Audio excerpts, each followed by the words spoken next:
লালন ফকির নামটি শুনলেই ভেসে ওঠে এক বাউল দরবেশের মুখ।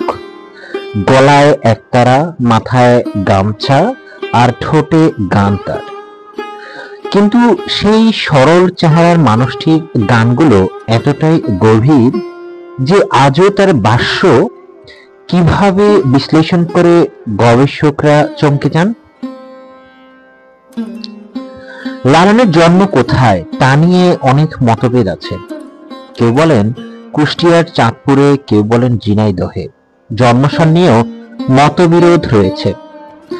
1774 থেকে 1776 এর মাঝামাঝি সময়ে তার জন্ম বলে অনেকে মনে করেন। তবে মৃত্যুবরণ করেন 1890 সালে। সবচেয়ে বড় রহস্য হলো তিনি হিন্দু ছিলেন নাকি মুসলমান, এ নিয়েও বিতর্ক আজও চলমান রয়েছে। কিন্তু প্রশ্ন হলো, লালন নিজে কি পরিচয় দিয়ে গেছেন? উত্তর, তিনি নিজেকে পরিচয় দিয়েছেন মানুষ হিসেবে।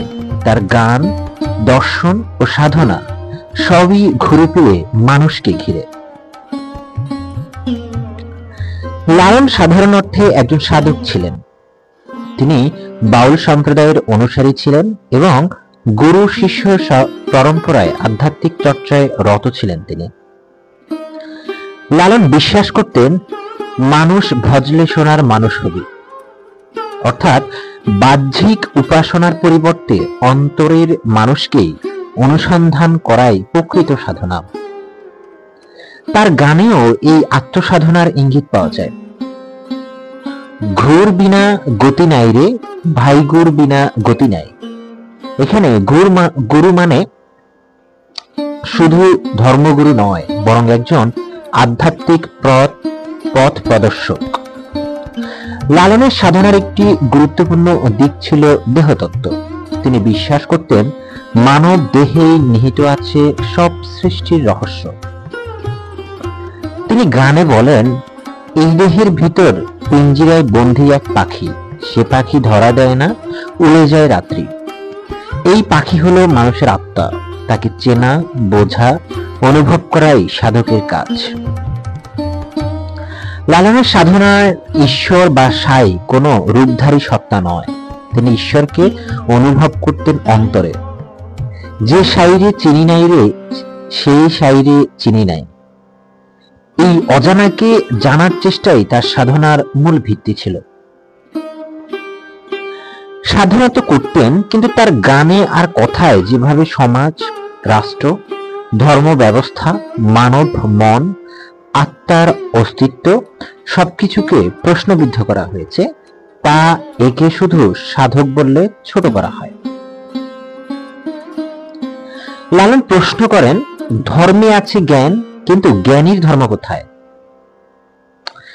হিন্দু না মুসলমান, কে রে তুই বল, কোথায় তোর পরিচয়? এই প্রশ্নগুলো নিছক গান নয়, এগুলো সমাজ চিন্তার কাঠামোতে নিক্ষিপ্ত এক একটা দার্শনিক বোমা। মুচি যদি চামার হয়, ব্রাহ্মণ কি করে? এই একটি লাইনে তিনি জাত প্রথার বিরুদ্ধে দৃঢ় অবস্থান নেন। তিনি জানতেন সমাজ মানুষকে ধর্মে, জাতিতে ভাগ করে। তাই তিনি বলেছিলেন, যে জাত গেল জাতের মাঝে, সে জাত রইল না কালের কাছে। তিনি এক গানে বলেন, নিজেরে চিনলে সোনরে ভাই, সবারে চিনতে পারবি। এটা নিছক ধর্মীয় কথা নয়, বরং আত্মসচেতনতা ও আত্মসত্তার দার্শনিক অন্বেষণ। লালনের প্রায় 2000-এরও বেশি গান ছিল বলে জানা যায়। এখন টিকে আছে আনুমানিক 600 থেকে 700-র মতো। তার গানের প্রতিটি পংক্তি যেন এক একটা উপলব্ধির দরজা খুলে দেয়। সব লোকে কয় লালন কি জাত সংসারে, সমাজ কিভাবে তা বড় কথা নয়, বরং নিজেকে কিভাবে বোঝে সেটাই আসল।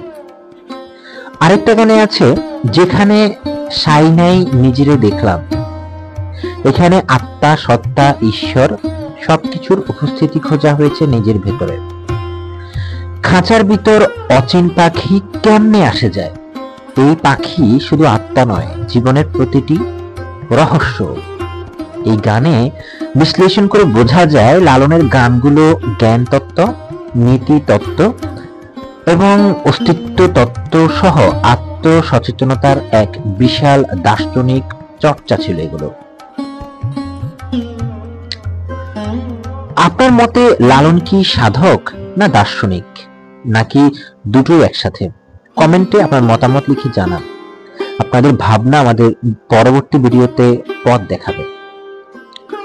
লালনের মৃত্যু হয়েছিল 1890 সালে, কিন্তু মৃত্যুর আগে পর্যন্ত তিনি কোনো লেখাপড়া করেননি, কোনো শিষ্যকে নিজ হাতে গান লেখেননি। সব গান ছিল মুখে মুখে। তার ভাব, তার বাণী ছড়িয়ে দিয়েছিলেন তার শিষ্যরা। তার মৃত্যু বার্ষিকীতে প্রতি বছর কুষ্টিয়ার চৌড়িয়ায় লালন মেলা বসে, যেখানে হিন্দু, মুসলিম, খ্রিস্টান সবাই মিলে গান করেন একসাথে। তার জীবন নিজেই একটি দর্শনের প্রমাণ। লালন নিজে কিছু বলেননি, কিন্তু তার অস্তিত্বই এত বড় কথা বলেছে, যা বহু দর্শন দিয়েও বলা সম্ভব না। আপনি যদি চান লালনের গানগুলো বিশ্লেষণ করে একটি গভীর দর্শন নিয়ে ভিডিও আসুক, তাহলে চ্যানেলটি এখনই সাবস্ক্রাইব করুন। নতুন দর্শনের আলো আপনাকে ভিন্নভাবে ভাবতে শেখাবে।